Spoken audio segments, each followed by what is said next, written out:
Good evening sir. मैं कुछ और क्वेश्चंस ले रहा हूँ। जी। सर मेरा मिसकैरेज हुआ है और 3 मंथ हो गए हैं, अब प्रेगनेंसी नहीं हो रही है। मिसकैरेज हुआ है, 3 मंथ्स हो गए, यस। तो यू जस्ट वेट। आप अपना बहुत दिन वेट मत करिए, ट्राई करते रहिए। यदि नहीं होता है तो आप एक हिस्ट्रोसेल्पिंगोग्राफी, मतलब ट्यूब खुली है कि नहीं खुली, उसकी जांच करा लीजिए। उसको HSG बोलते हैं। सर मुझे 5 मंथ चल रहा है और उसमें foetal stomach bubble not seen आया है। सर क्या करना चाहिए? Foetal stomach bubble not seen, थोड़े दिन वेट करके फिर से आपको सोनोग्राफी कराना चाहिए। और सोनोग्राफी जो कर रहे हैं उनसे आप पूछिए कि इसका क्या मतलब है। और कई बार स्टमक बबल शुरू में एक दिन नहीं दिखे, फिर से आप कराने जाएंगे तो स्टमक बबल दिखने लगता है। स्टमक बबल नहीं दिखने का बहुत सारे उसके आफ्टर इफेक्ट्स होते हैं। कई बार पानी इकट्ठा हो जाता है, ये एमनियोटिक फ्लूइड बढ़ जाता है। पर ये चीज़ें दूसरी चीज़ों देखने के साथ, दूसरे डिफेक्ट्स है कि नहीं, वो मायने रखता है कि साथ में और क्या डिफेक्ट है। सर मेरा डबल मार्कर टेस्ट हो चुका है और रिपोर्ट नॉर्मल है। अब क्या कोई और टेस्ट कराना चाहिए? आपको एज 38 है। हाँ, तो आपको डबल मार्कर के साथ में फुल फर्स्ट टाइमेस्टर स्क्रीनिंग में एक एंटी स्कैन होता है, वो करवाना चाहिए। और यदि थोड़ा सा भी डाउट होता है, 38 ईयर्स एज है, तो आप एमनियोसेंटेसिस करा लीजिए।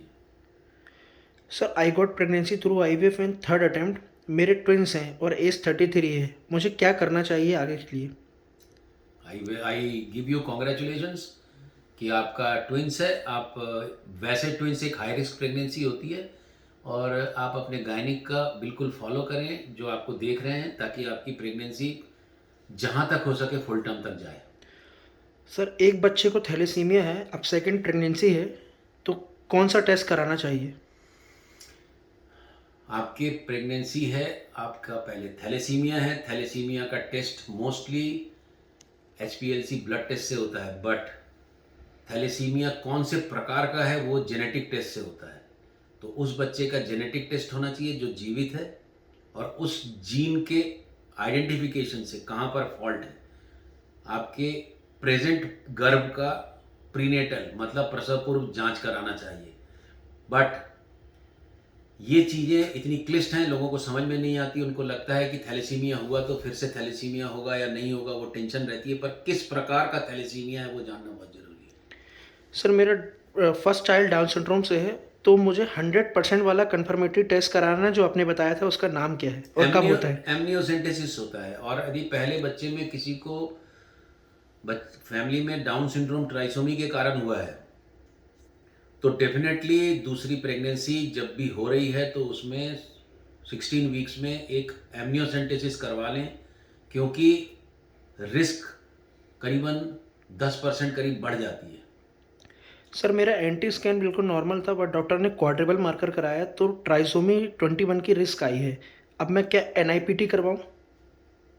ये मेरे ख्याल से अभी अपने ही पेशेंट होंगे ये। यस। और ये बहुत कंफ्यूजिंग चीज़ है कि यदि फर्स्ट ट्राइमेस्टर स्क्रीनिंग में आपका स्क्रीन नेगेटिव या लो रिस्क आए, तो फिर आपको कोई टेस्ट नहीं कराना चाहिए।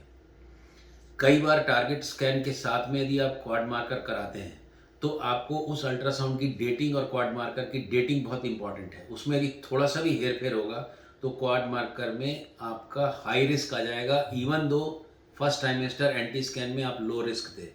तो यदि आप एक बार लो रिस्क हो जाते हो तो आपको बहुत ज़्यादा फिर जांच करने की ज़रूरत पड़नी नहीं चाहिए, क्योंकि आप यदि फिर से उसको टेस्ट करोगे तो आपको फिर एक कंबाइंड रिस्क देना चाहिए। तो जब क्वाड मार्कर का आप जांच करते हो तो जो फर्स्ट ट्राइमेस्टर रिस्क है उसको भी कैलकुलेट करते हैं। कुल मिला के कैलकुलेशन होता है। आपके क्लिनिक में PGD होता है क्या? मेरी क्लिनिक में PGD अभी नहीं होता है। सर IVF में नॉर्मल डिलीवरी के कितने चांसेस होते हैं? डिलीवरी एक परीक्षा है, IVF की हो चाहे नेचुरल प्रेगनेंसी हो।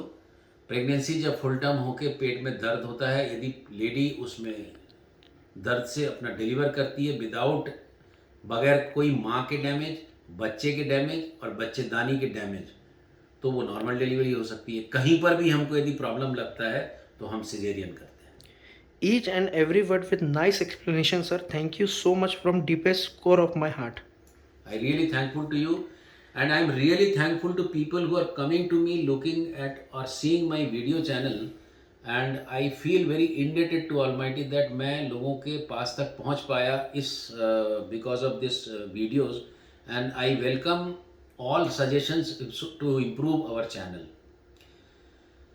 At last, I want to say that we are shifting from this place to my new place, a state of the art, better building, more convenience, more instruments, a better ambience. So I think from next month I will be available in my new place if everything goes well. आपको जुड़ने के लिए, आप लोगों के जुड़ने के लिए बहुत बहुत धन्यवाद। यदि आप चैनल सब्सक्राइब करते हैं तो आप इसको शेयर भी करिए ताकि दूसरे लोगों तक ये मैसेज पहुंच सके। सुनने के लिए बहुत बहुत धन्यवाद।